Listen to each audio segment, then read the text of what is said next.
because Mqunu knew that the president knows about the criminal shenanigans.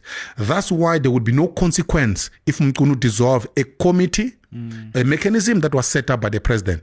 And what did the president do upon learning 2 months later that a minister had dissolved a mechanism that the president had set up? He did absolutely nothing. If I were president, I set up a crime fighting mechanism. And then I set up an interministerial committee to deal with a crime. And I learned 2 months later that my minister has overruled me, has gone behind my back, and has dissolved my mechanism. Let me tell you what I would do. I would fire the minister.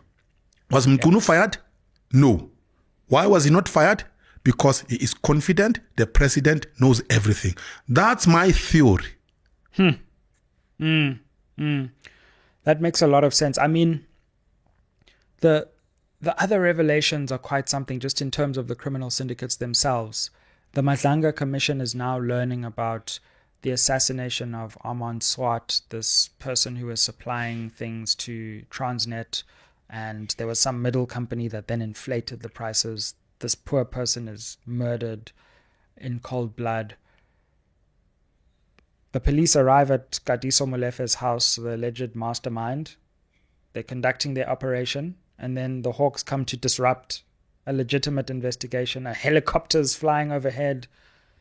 I mean, these criminal elements have the guts to control the highest echelons of the criminal justice system. I don't think we've fully digested this. No, it's here's the thing. South Africa is a Colombia. South Africa is a Colombia. The criminals, this is how they operate when they construct a mafia state. One, they infiltrate the ruling party. That's the first. And that, by the way, that's the easiest entrance into the state, because generally political parties are poor. They don't have money. Sure. So what do? You donate money. Once you donate money, the political party is going to embrace you. Yeah. Because you are, inverted commas, progressive. The ANC has a criminal arrangement called the Progressive Business Forum. That thing must be audited. It's a criminal mechanism. That's how the cat gets into the ANC. He's a progressive businessman, which is nonsense. So that's the first thing. Infiltrate the ruling party. Sure. Secondly, that's step one. Yeah. Secondly, you know that this party is going to run the state. You have sponsored it during an election, and now it takes over the state. Once it takes over the state, you sponsor individuals who occupy strategic positions, especially the criminal justice system. That's how criminals work. So what do? They would build a wall around the house of a minister. They would buy a minister. They would pay for the school fees of a minister's children. They would pay for holidays of ministers, including the secretary generals of a party. I mean, Balula went to Dubai. Somebody pays for that trip. That's how they do it. Once they have sponsored you as a minister, they are done with you. The next step is they will tell you who to release, who is in jail, and who to arrest, who is outside jail. And who not to arrest. And now they can do as they wish. They will sell their drugs. They will kill whoever they kill, because they know that they are not going to be arrested. Yeah. The last bit is they make law enforcement agencies fight each other. That's why you've got a unit that goes to KT's house. Yeah. While they are busy there, the criminals say, hey, they are here. And then another unit comes to cause confusion. That's how cartels operate in Colombia. That's how cartels operate in South Africa under Cyril Ramaphosa and the ANC. So let's just be clear. Yeah. We are now a mafia state like Colombia, thanks to the African National Congress and Cyril Ramaphosa. Full stop. Yeah, absolutely. I mean, the Colombia situation is really upon us, and it gets really worrying at times when you realize how deep this is going and how far these criminal networks are reaching. I mean, when you look at the commission, I must say, I was very skeptical about the commission, but now I'm starting to think, wow, we are going to learn things that might shock us even further. And it feels to me, now that we go through these early days from the 6th of December onwards, as that evidence starts to unravel, goodness knows what more we're going to learn. Yeah, look, I was skeptical too. Said the commission is a waste of money, and I maintain my stance. By the way, I don't bite my tongue. But I knew one thing about commissions because I had seen it under the Zondo Commission. That one, none of these ANC criminals will be arrested. So Mkhunu won't be arrested. Cyril won't be arrested. That I know. So if South Africans think, oh, people are going to be arrested, forget it. They're not going to be arrested. That I knew. But secondly, which the important thing about commissions in general, at least the public get to know. Because this stuff, it is happening before our eyes. We can see it. So the mere fact that we now know means that we can formulate our own judgments. That is the important thing about the Madlanga Commission.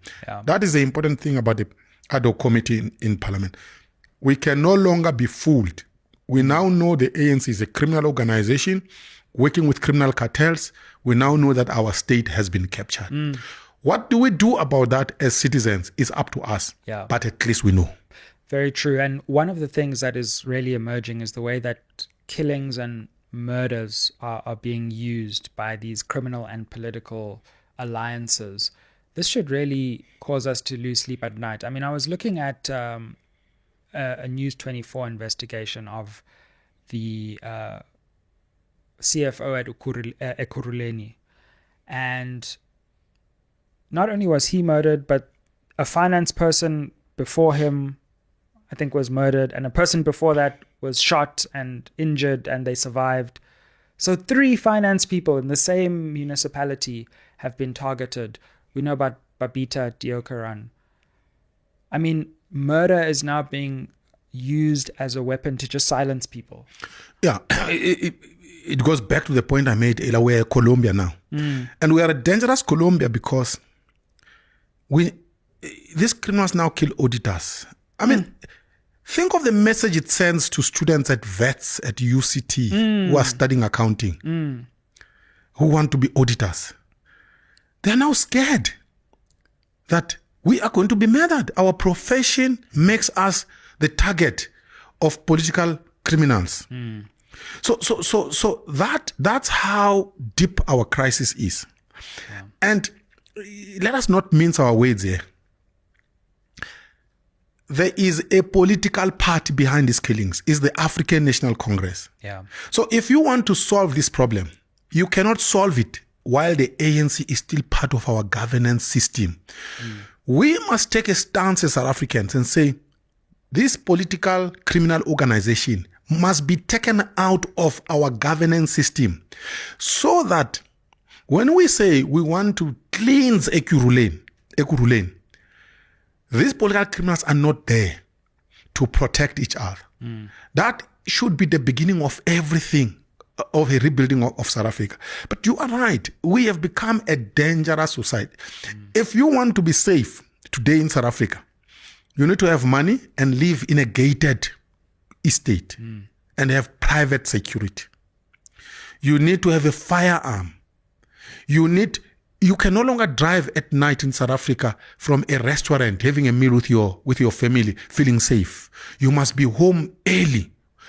Our society, you can no longer walk in the township in the evenings, even in the rural areas. Rural areas are no longer safe. Absolutely. Yeah. So the ANC has broken South African society. It has criminalized our society. Every level of our society now has been criminalized by the ANC. So to fix it, as I said, we must be clear in our heads. The political party that has criminalized our society cannot be part of the solution.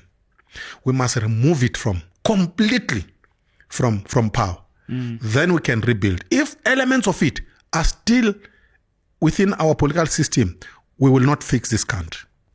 Does that mean thinking through a potential opposition unity government, because ultimately, if we remove the ANC from power, what we have left is those opposition parties who make up the remainder. I asked Helen Ziller this question when she came on the podcast, and she said, under no circumstances will we work with the EFF and MK because they are the doomsday coalition. But at the end of the day, if the DA doesn't work with the EFF and MK and they want to remove the ANC from power, they're just not going to have the numbers to govern. So what are you thinking there? And I fully agree with you, by the way. I think the political imperative at the moment is the ANC must be removed, because then you open a window of opportunity for true reform to filter in. You disrupt those networks, those criminal networks. But that may mean that you have to bite the bullet of a very shaky opposition coalition, which is very ideologically diverse. But my response to that, which is what I said to Helen Ziller, she disagreed, was it's shaky already. So, yeah, I don't know what your thoughts are. Yeah, I think beyond the political parties that are in parliament, I imagine that they're not there. In the first place, you can't build a future on the basis of factoring in Helen Zille. Helen Zille is in her 70s. She's not the future of South Africa. I'm worried about the future of my children. So I'm thinking of a scenario where educated, ethical South Africans, professionals outside politics, reach a moment where they realize that if they don't go and flood the political arena, their children will have no future. And you have people like you who take a stance and say, we can't leave this business to scoundrels. I have traveled across the country. I have attended meetings in the private sector, this and that. South Africa has talent. I'm telling you. That's we have loads and loads of talent. Here is the problem. The talented South Africans think that parliament, politics is the arena of scoundrels. We've got to change that so that the cream, our intellectual cream, must feel the obligation to rescue the future of their own children. So what I'm thinking, I'm not thinking about political parties now.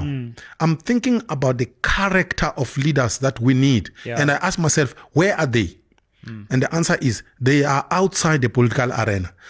They must wake up and they must feel the responsibility to go and take over the political arena. Let me give you an example. Because you could say this chap is talking theory. Think of the president of Botswana, Duma. The guy was a practicing lawyer. Young, talented, professional, is busy making money doing law. At some point, he realizes that his country has been reduced into seekers. This former president is fighting the current one. There's a whole mess.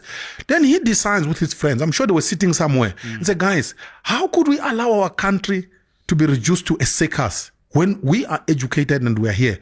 And when Duma said, I'm going to stand and I want to be president, people laughed and said, this guy is not going to make it. Today, he is president of Botswana.